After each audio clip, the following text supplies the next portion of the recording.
이체 완료. 12.000.000.000원. 누구도 알람을 받지 못했다. 회계팀도, 감사팀도, 심지어 대표도. 그런데 더 이상한 건 따로 있었다. 돈이 빠져나간 계좌의 메모란에 적힌 단 하나의 문장. 정동원, 승인. 처음엔 내부 직원의 장난이라고 생각했다. 아니면 전형적인 해킹 사건. 하지만 로그는 깨끗했고 결제 라인은 완벽했다. 모든 서류가 정상이었다. 정상인데 너무 정상이라서 오히려 비정상이었다. 마치 누군가 여기엔 의심할 틈이 없어 라고 말하는 듯이. 그 돈은 국내 톱 광고회사 라비온 커뮤니케이션에서 빠져나갔다. 그리고 그날 오전 9시 라비온은 단 한 장의 보도자료를 뿌렸다.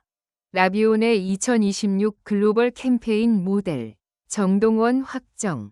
사람들은 환호했다. 역시 대세다. 브랜드 감성에 딱이네. 하지만 업계 사람들은 서로 눈빛을 주고받았다. 정동원, 좋지. 그런데 120억은 뭐냐? 캠페인 모델료로는 비정상적인 규모였다. 일반적인 계약 구조로는 설명이 되지 않았다. 광고업계에서 120억은 단순히 모델료가 아니다. 제작비, 매체비, 해외 확장, IP 계약, 라이선스까지 모두 합쳐도 쉽지 않은 숫자. 그런데 그 돈이 아무도 모르게 새벽에 이체됐다. 그날 오후 라비온 본사 23층 회의실. 대표 강민혁은 회계총괄에게 차갑게 물었다.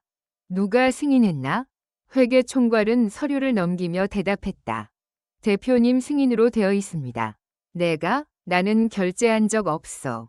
회의실 공기가 한 번에 얼었다. 누군가가 대표의 권한을 완벽하게 복제했다는 뜻이었다. 그런데 감사팀장이 조용히 한마디를 덧붙였다. 이상한 건 대표님 도장이 아니라 대표님 결제 습관까지 똑같습니다. 보통 위조는 형태만 흉내내는데 이번 거는 사람 자체를 흉내낸 수준이에요. 모두가 숨을 삼켰다. 그리고 그때 누군가 회의실 문을 두드렸다. 대표님, VIP 라인에서 전화입니다. 강민혁은 수화기를 들었다. 낯선 목소리가 말했다. 120억 이체 확인했습니다. 이제 약속대로 진행하시죠. 누구십니까? 누구긴요. 당신들이 정동원을 선택한 이유를 알고 있는 사람입니다. 뚝. 전화는 끊겼다. 그날 밤 강민혁은 혼자 남아 사무실에서 이체 경로를 추적했다. 돈은 3번 분산돼 흘러갔다. 해외 페이퍼 컴퍼니, 가상자산 전환, 다시 국내로 회귀, 그리고 마지막 도착지는 의회였다. 라비온 내부 미래전략실 예치 계정. 외부로 빠져나간 게 아니었다. 회사의 다른 주머니로 옮겨진 것뿐이었다. 그럼 왜 몰래 이체했을까? 왜 새벽일까? 왜 그 거대한 금액을 숨겨야 했을까? 강민혁은 머리를 감싸 쥐었다. 바로 그때 그의 이메일로 익명의 메시지가 도착했다. 제목, 정동원은 모델이 아니다. 첨부 파일, JDW 밑줄 프로젝트 밑줄 트로리즌 .zip. 손끝이 떨렸다. 파일을 열자 숨막히는 문서들이 쏟아졌다. 캠페인 기획서가 아니라 리스크 대응 시나리오. 광고 촬영 콘티가 아니라 대중 심리 유도 설계도. 모델 계약서가 아니라 IP 통합 권리 양도 및 2차 사용권. 그리고 마지막 페이지, 붉은 글씨로 크게 적혀 있었다. 이 프로젝트의 목표, 정동원이라는 이름을 브랜드가 아니라 방패로 만든다. 방패? 강민혁은 무의식적으로 중얼거렸다. 정동원이 방패라고? 그때 문서 중간에 끼워진 내부 녹취 파일이 자동 재생됐다. 낮게 가라앉은 남자의 목소리. 대중은 분노할 대상이 필요해. 그리고 대중은 사랑할 얼굴도 필요하지. 정동원은 그 둘을 동시에 만족시킬 수 있어. 깨끗하고 유명하고 감정선이 강하다. 우리가 준비한 리스크가 터져도 사람들은 결국 얼굴을 본다. 녹취 속 누군가는 웃었다. 그래서 120억이야. 돈이 아니라 보험료지. 강민혁의 뒷목이 서늘해졌다. 라비오는 정동원을 선택한 게 아니라 정동원을 이용해 무언가를 덮으려 하고 있었다. 그럼 그 리스크는 뭘까? 그날 새벽 3시 강민혁은 미래전략실의 금고를 열었다. 암호는 뜻밖에도 단순했다. 120억. 금고 안에는 계약서 한 부와 USB 하나가 있었다. 계약서 상단에는 프로젝트명이 적혀 있었다. 프로젝트 화이트 노이즈. 화이트 노이즈. 잡음, 소음을 더 크게 만들어 핵심 소리를 묻어버리는 기술. USB를 꽂자 내부 보고서가 떴다. 다음 분기 라비온 계열사의 해외 법인에서 회계 이슈 발생 가능성. 언론 노출 시 브랜드 신뢰도 급락 예상. 대중의 주목을 분산할 수 있는 감정형 상징 필요. 정동원 기용 시 긍정 감정 지수의 화살표. 논쟁 발생 시 방어력의 화살표. 보고서 마지막 줄은 소름이 돋게 냉정했다. 120억은 캠페인이 아니라 사회적 관심의 방향을 구매하는 비용이다. 그 순간 강민혁은 깨달았다. 이건 광고가 아니었다. 여론 조작 수준의 의기관리였다. 정동원은 모델로 세워지는 동시에 어떤 폭탄이 터졌을 때 사람들이 바라볼 빛이 된다. 빛이 강할수록 어둠은 덜 보인다. 그 빛을 만들기 위해 120억이 필요했던 것이다. 하지만 왜 하필 정동원인가?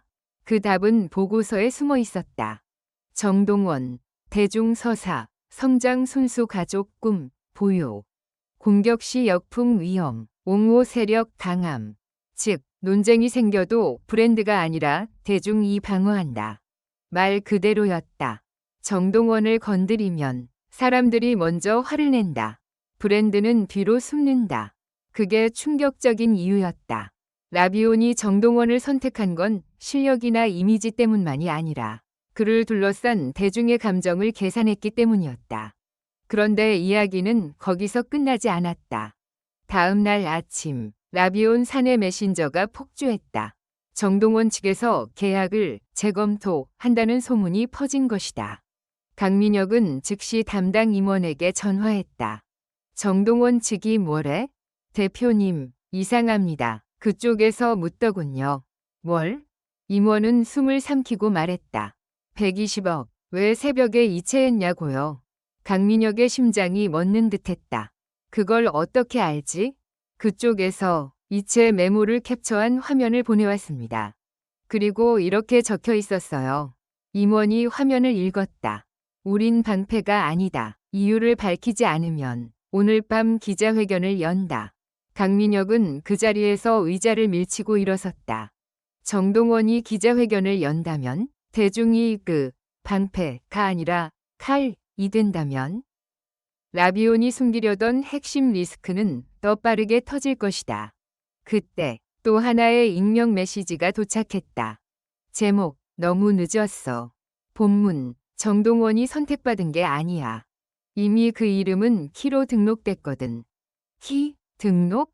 강민혁이 금고에서 나온 계약서를 다시 펼쳤다. 맨 아래 작은 글씨로 적힌 조항이 눈에 들어왔다. 본 프로젝트는 모델 개인의 초상권을 넘어 서사 기반 반응권을 포함한다. 서사 기반 반응권, 말이 안 되는 단어였다. 하지만 그 뜻은 분명했다. 정동원이라는 사람이 아니라 정동원을 둘러싼 감정의 흐름 자체를 계약한다는 것. 강민혁은 손이 얼어붙은 채 중얼거렸다. 우리가 산 건 사람도 광고도 아니었어. 우리가 산 건 대중의 마음이었어. 그리고 그 순간 회사 로비 대형 전광판이 켜졌다. 누군가 원격으로 광고 티저 영상을 송출했다. 화면 속 정동원은 미소를 짓고 있었다. 하지만 자막은 절대 공개되면 안 되는 문장이었다. 진실은 소음 속에 묻힌다. 로비의 사람들이 멈춰섰다. 누군가가 핸드폰을 들었다. 촬영이 시작됐다. 강민혁은 본능적으로 알았다. 이제 화이트 노이즈는 시작됐다. 그런데 이번엔 라비온이 만든 소음이 아니라 라비온을 삼킬 소음이, 그리고 그 소음의 한가운데에 정동원의 이름이 있었다. 그 이름은 더 이상 방패가 아니었다.